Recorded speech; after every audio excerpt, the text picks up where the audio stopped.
It's time for another top 10 video, and in this week's video I'm taking a look at the top 10 gay actors who played straight roles. Whether it was convincing or not, I'll leave that up to you. I'll be mostly looking at actors from the early 2000s, the 80s and the 90s.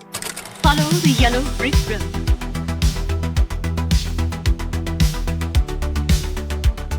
Jaason Simmons is a name you probably haven't heard in a long time. His last acting credit was in the Asylum-produced low-budget movie Three-Headed Shark Attack, and he hasn't made an acting appearance since then. But there was a time back in the 90s when he was one of the most talked about actors in Hollywood. In 1994, he joined the cast of Baywatch for 48 episodes. You remember, that show about lifeguards with the perfect bodies running around on the beach saving people. Simmons portrayed Logan Fowler and had to keep his sexuality in the closet. Believe it or not, the 80s and 90s wasn't an easy time to come out as gay. Jonathan Bennett is probably the youngest actor on this week's list, starting his acting career as J.R. Chandler on All My Children in 2001. Nothing in math class could mess me up. Hey, do you have a pencil I can borrow? But most people remember him as Aaron Samuels from the 2004 comedy Mean Girls. Bennett stated that he has always been openly gay, but there was a time back in 2004 where people apparently didn't know he was gay. And the fact that he played straight roles also didn't help. He has since gone on to play gay roles, starting in 2020's Christmas House, the Hallmark Channel's first gay inclusive TV movie. In 2021, Bennett and his life partner and fiancé, James Vaughn, became the first ever gay couple to appear on the cover of the magazine The Knot.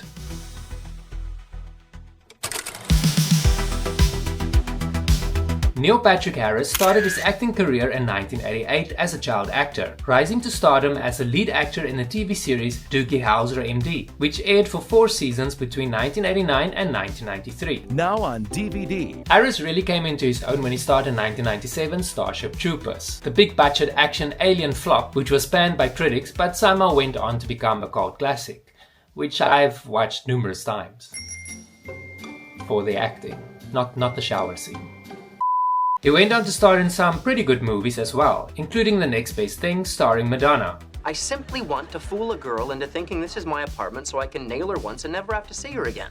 I'm not a monster. Most people know him from his role as Barney on How I Met Your Mother, but he's no stranger to TV comedies, starring in shows like Stark Raving Mad, The Outer Limits and Will and Grace. He publicly came out as gay in November 2006 and has been in a relationship with actor and chef David Burtka since April 2004. Hey guys, come on in. Welcome to our crib.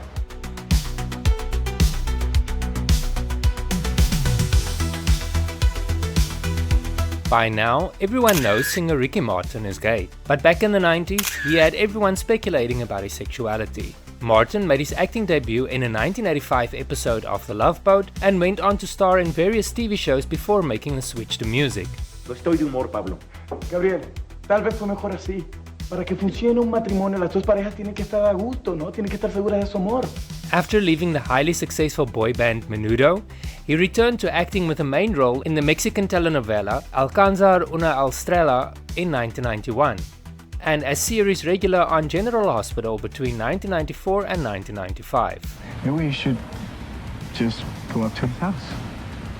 And do what? Ring the doorbell? Of course, why not?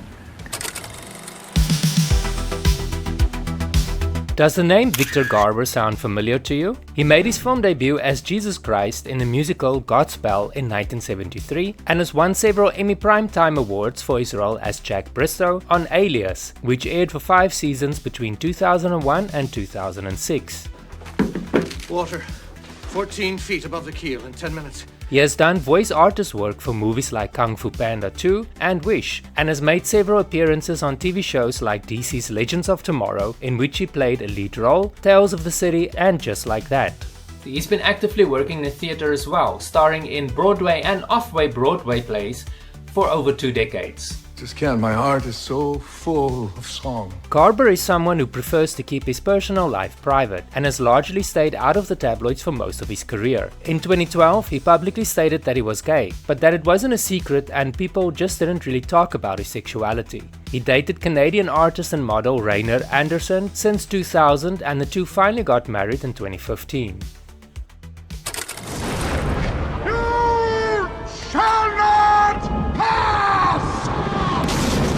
A A list like this won't be complete without Sir Ian McKellen on it.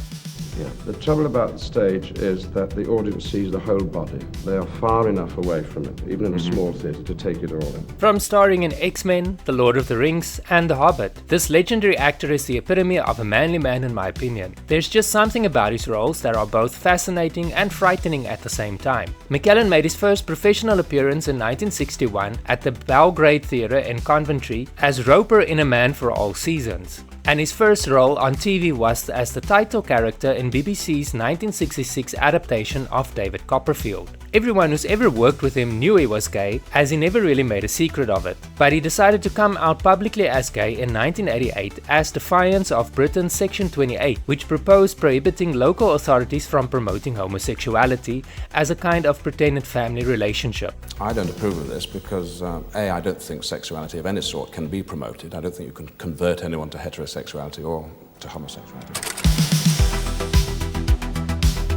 Andrew Scott rose to fame portraying James Moriarty in the BBC series Sherlock between 2010 and 2017, but he actually made his acting debut way back in 1995 with mostly smaller roles in movies which didn't really help to further his career. His professional career slowly but surely gained traction in the early 2000s with roles in TV shows and movies like Band of Brothers, Nora, Spectre, and Alice Through the Looking Glass. Scott first publicly discussed his sexuality in an interview with The Independent in November 2013, stating that he was glad people no longer see being gay as a character flaw or something that should define or shape your career.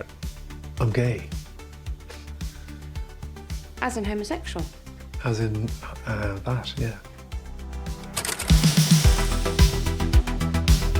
I think it's safe to say everyone knows who Matt Bomer is. He shot to fame in 2009 with his role on a TV series White Collar, but he started his acting career 9 years earlier in 2000 with smaller roles on the American soap opera All My Children as well as Guiding Light. Wow, God. You know, pizza and videos isn't very good for me either. The next couple of years saw him taking on smaller roles and guest appearances on TV shows like True Calling, Relic Hunter, as well as the box office hit Flight Plan starring Jodie Foster. You're up. Thank God, I was about to check for a pulse. But it was his role on White Collar that started Bomer fever and landed him several notable roles in movies like Magic Mike, The Magnificent Seven, and Boys in a Band. Bomer has been considered by many as a dead ringer for Henry Cavill, and did you know that they both portrayed Clark Kent's Superman in 2013? Cavill starred in Man of Steel, while Bomer starred in the animated movie Superman Unbound. Wentworth Miller will forever be known as Michael Scofield from Prison Break. You remember, the guy with all the tattoos from the prison drama from 2005. Everyone was talking about the show and its two male leads who were thrusted into overnight fame, but Miller actually started acting long before the show aired. Miller relocated to Los Angeles to pursue an acting career in 1995 and has admitted that the road to success wasn't an easy one at all. His first ever role was in a 1998 episode of the teen supernatural drama Buffy the Vampire Slayer, followed by the 2002 miniseries Dinotopia. This was followed by several smaller roles in The Human Stain, Underworld, and Joan of Arcadia before he was cast as the lead in Prison Break. At the height of his Prison Break popularity, he denied that he was gay when tabloids tried to figure out his sexuality. He came out publicly as gay in 2013 when he posted a letter on GLAAD's website declining an invitation to attend St. Petersburg International Film Festival. The letter was in response to the Russian LGBTQ propaganda law. And our number one spot goes to none other than... Luke Evans is a bit of a late bloomer when it comes to his acting career. Sure, he did some West End productions before heading off to Hollywood, but he only had his first audition for a movie at the age of 30, when he landed his breakout role of the Greek god Apollo in 2010's remake of The Clash of the Titans. He went on to star in The Immortals, Fast and the Furious 6, Beauty and the Beast, and even the Hobbit trilogy. He has released 2 studio albums and 5 singles, including a duet with Nicole Kidman. I can't tell you why. Though Evans is openly gay, he chooses not to discuss his sexuality with the tabloids, insisting that his personal life should be separate and private. Thank you so much for watching this video. If you enjoyed it, why not try another top 10 video? You can click on this link to watch another one, or you can click on this link over here to watch something else which will be equally entertaining. As always, if you enjoyed this video, like and subscribe if you haven't already. I'll see you next week.